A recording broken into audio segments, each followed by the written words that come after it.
তোমাদের সাথে যেটা নিয়ে আলোচনা করব সেটা হলো নিক্তি বা পরিমাপক বা ব্যালেন্সের একটা প্রকারভেদ, সেটা হলো 3 নম্বর প্রকারভেদ। 3 নম্বর প্রকারভেদটা কি? যেটাকে বলা রাসায়নিক নিক্তি বা কেমিক্যাল ব্যালেন্স। সো এই রাসায়নিক নিক্তি বা রাসায়নিক যে কেমিক্যাল ব্যালেন্সটা আছে এটা কিন্তু আমাদের পরীক্ষার জন্য গুরুত্বপূর্ণ। একইভাবে আমাদের ল্যাবরেটরিতে বিভিন্ন ধরনের যখন আমরা কোনো কিছু পরিমাপ করি তখন কিন্তু কেমিক্যাল ব্যালেন্স বা রাসায়নিক নিক্তির মাধ্যমে খুব সহজে আমরা সূক্ষ্ম যে পরিমাপগুলো আছে সেগুলো কিন্তু করতে পারি। এর জন্য ল্যাবরেটরিতে কিন্তু এই রাসায়নিক নিক্তি এবং কেমিক্যাল ব্যালেন্সের ভূমিকা অপরিসীম।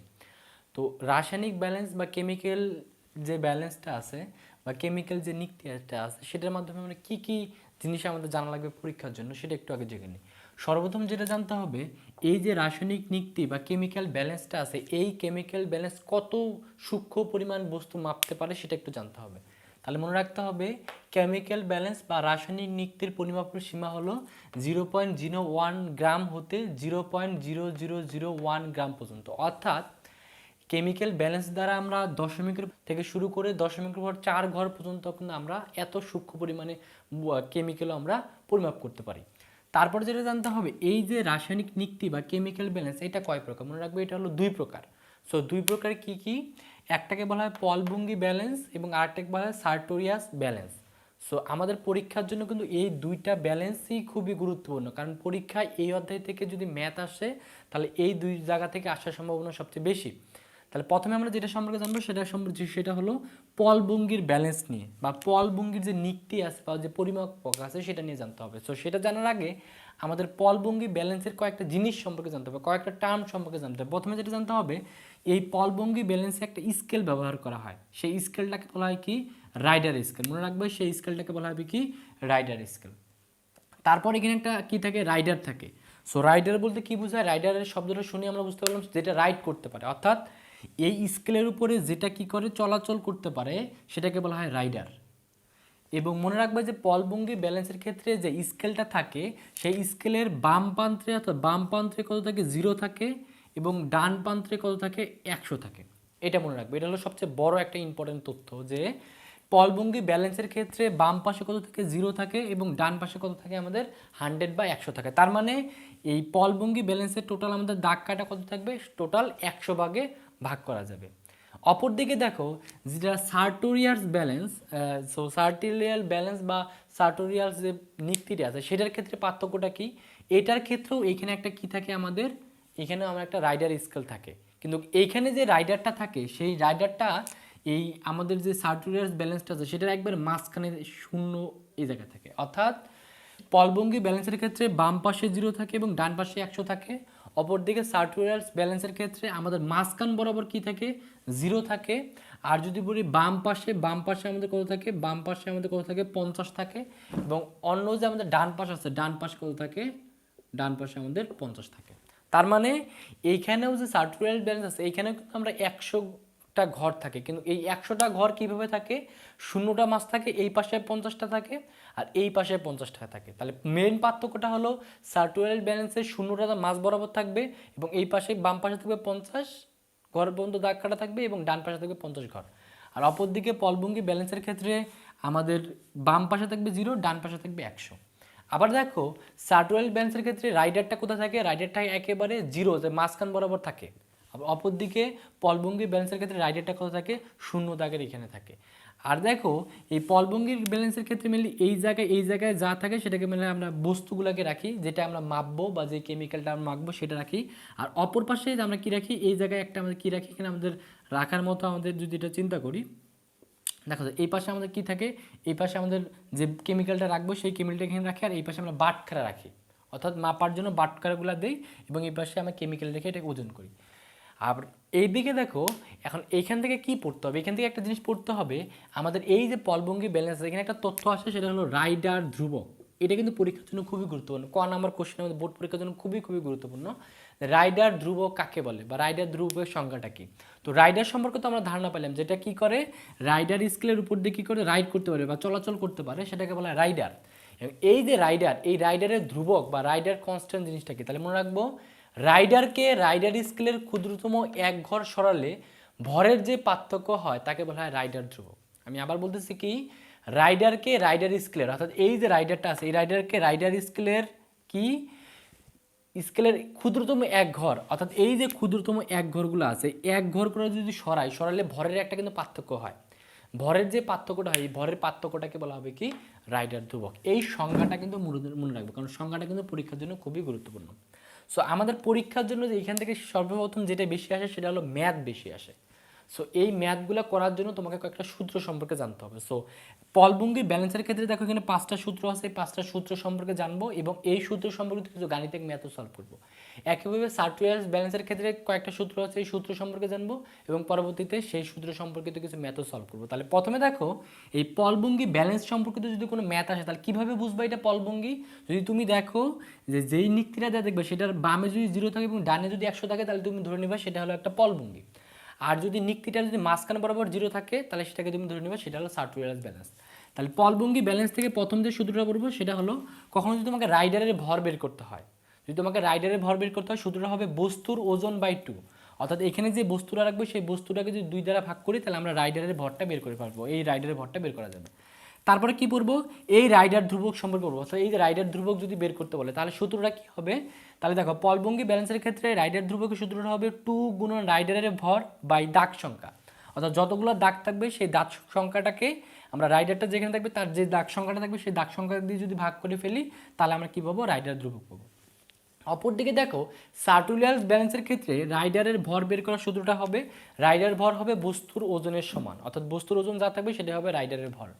আবার সার্টুয়ার্স ব্যালেন্সের ক্ষেত্রে রাইডার ধ্রুবক বের করার সূত্রটা হবে রাইডার ভর বাই দাগ সংখ্যা। তাহলে দেখো পার্থক্যটা দেখো, সার্টুয়ার্স ব্যালেন্সের ক্ষেত্রে কিন্তু শুধুমাত্র রাইডারের ভর এবং দাগ সংখ্যাকে ভাগ করলে আমরা রাইডার ধ্রুবক পাই। অপরদিকে পলভঙ্গির ব্যালেন্সের ক্ষেত্রে রাইডার ধ্রুবক বের করার সময় অবশ্যই রাইডার ভরের সাথে 2 গুণ করে তারপর দাগ সংখ্যা দিয়ে ভাগ করলে আমরা কি পাবো, আমরা রাইডারের ধ্রুবকের বা আরসির যে মানটা আছে সেটা বের করতে পারবো।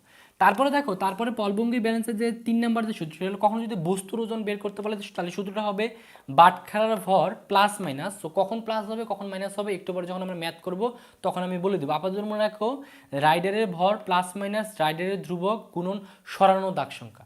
সো এই ফর্মুলাটা দিয়ে আমরা কি বের করতে পারবো, বস্তুর ওজন বের করতে পারবো। এবং 4 নাম্বার যে সূত্রটা সেটা কি, গ্রহিত রাসায়নিক উপাদানের যদি আমরা কি বের করে, উপাদানের যদি ওজনটা বের করতে পারি তাহলে সূত্রটা হবে যে পাত্রসহ রাসায়নিক উপাদানের ওজন মাইনাস সংগ্রহিত রাসায়নিক উপাদানের ওজন। অর্থাৎ পাত্রসহ যে আমাদের যেই রাসায়নিক উপাদানের যে ওজনটা থাকবে সেটা নিব এবং সেখান থেকে সংগ্রহিত যেটা সংগ্রহ করে আমরা আলাদা করব সেটার উপাদানের ওজনটা যদি আমরা বিয়োগ করে দিই তাহলে আমরা গ্রহিত রাসায়নিক উপাদানের ওজনটা বের করতে পারবো। এবং 5 নাম্বার যে সূত্রটা, 5 নাম্বার সূত্রটা হলো রাইডারের অবস্থান যদি কখনো বের করতে বলে পলভঙ্গি ব্যালেন্সের ক্ষেত্রে, সেক্ষেত্রে সূত্রটা হবে ব্যালেন্সে রাখা ওজন মাইনাস বস্তুর ভর বাই রাইডার ধ্রুবক বা আরসি দ্বারা যদি ভাগ করি তাহলে রাইডারের অবস্থানটা বের করতে পারবো। তাহলে এই যে টোটাল সূত্রগুলো আছে পলভঙ্গির ক্ষেত্রে, একইভাবে সার্টুয়ার্স ব্যালেন্সের ক্ষেত্রে এই সূত্রগুলো একটু মনে রাখার চেষ্টা করবো। এরপরে আমরা এই যে পলভঙ্গি ব্যালেন্স বা সার্টুয়ার্স ব্যালেন্স সম্পর্কিত অর্থাৎ এই সূত্র সম্পর্কিত কিছু গাণিতিক ম্যাথ সলভ করার মাধ্যমে এই সূত্রের বেসিক যে কনসেপ্টটা বা এই সূত্রের প্রয়োগটা খুব ভালোভাবে আমরা শিখে নেব। সো এখন আমরা পলভঙ্গির ব্যালেন্স সম্পর্কিত একটা গুরুত্বপূর্ণ গাণিতিক সমস্যা সলভ করব। সো গুরুত্বপূর্ণ গাণিতিক সমস্যাটা কি দেওয়া আছে দেখো, এখানে দেওয়া আছে নিক্তির বিমের সর্ববাম হতে সর্বনিম্নে 0 হতে 100 পর্যন্ত দাগ কাটা আছে। রাইডারকে সর্বডানের 100 নম্বর দাগে রেখে বাম পাল্লায় 10 মিলিগ্রাম ওজন যোগ করায় নিক্তির ভারসাম্য হয়। সো প্রথম কোশ্চেনটা দেওয়া আছে গ নাম্বারে রাইডারের ভর কত, ঘর নাম্বার দেওয়া আছে রাইডারের ধ্রুবক কত। সো এই কোশ্চেনটা আমাদের সমাধান করতে হবে। পরীক্ষার জন্য কিন্তু এই টাইপের কোশ্চেন খুবই গুরুত্বপূর্ণ। সো কোশ্চেনটা সলভ করার আগে আমাদের একটা চিত্র এঁকে জিনিসটাকে বুঝে নিই। সো এখানে দেওয়া আছে আমাদের এক পাশে আছে কি বাম পাশ এবং অন্য পাশে আমাদের কি দেওয়া আছে ডান পাশ। এখানে বলছে বাম পাশে কত দেওয়া আছে আমাদের 0 দেওয়া আছে এবং ডান পাশে আমাদের কত দেওয়া আছে 100 দাগ কাটা আছে। সো দেখো এখানে কিন্তু উল্লেখ করে তোমাকে বলে নাই যে এটা পলভঙ্গি না সার্টোরিয়াস, এটা কিন্তু তোমাকে বুঝে নিতে হবে এটা পলভঙ্গি কিনা। যেহেতু আমাদের এক প্রান্তে 0 আছে, যদি এক প্রান্তে 0 থাকে তাহলে তুমি নিশ্চিন্তে ধরে নেবে সেটা একটা পলভঙ্গির ব্যালেন্স সম্পর্কিত ম্যাথ। তো যেহেতু এক পাশে 0 আছে তাহলে এটা পলভঙ্গি ব্যালেন্স সম্পর্কিত ম্যাথ। তারপরে বলছে কি রাইডারকে সর্বডানের, এই যে সর্বডানের রাইডারকে আমাদের কোন জায়গায় রাখছে, এই জায়গায় রাখছে, এই জায়গায় আমাদের রাইডারটাকে রেখে দিচ্ছে। সো 100 নম্বর দাগে রেখে বাম পাল্লায় আমরা কি রাখছি, অর্থাৎ বাম পাল্লায় এই পাল্লায় আমরা এই জায়গায় আমরা কি রাখছি, ওজনটা দিছি, কত গ্রামের ওজন রাখছি এখানে, এখানে অর্থাৎ একটা বস্তুর ঝুলাই দিছি, অর্থাৎ বস্তুর এখানে ওজনটা দেওয়া আছে। তো এই অর্থাৎ বাম পাশে আমরা বস্তুর ওজন কত, বস্তুর ওজন রেখে দিয়েছি 10 মিলিগ্রাম। যদি রেখে দেই তাহলে তখন আমাদের কি হয়, আমাদের বিম্বটা ভারসাম্যে থাকে অথবা ব্যালেন্স অবস্থা থাকে। তাহলে সেক্ষেত্রে আমাদের বের করতে বলছে রাইডারের ভর কত।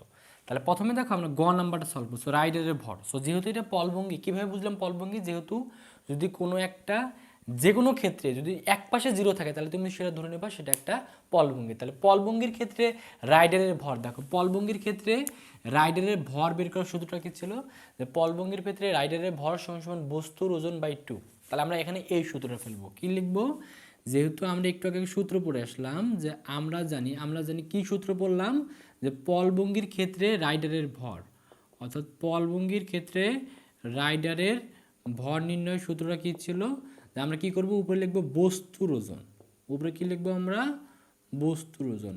একে আমরা কত দ্বারা ভাগ করবো, 2 দ্বারা ভাগ করবো। 2 দ্বারা যদি ভাগ করি তাহলে আমরা এটা বের করবো। তাহলে দেখো এখানে বস্তুর ওজন কত দেওয়া ছিল, দেখো এখানে কিন্তু বস্তুর ওজনটা উল্লেখ করে দেওয়া ছিল, অর্থাৎ বস্তুর ওজন এখানে কত দেওয়া ছিল আমাদের 10 মিলিগ্রাম, তাই না।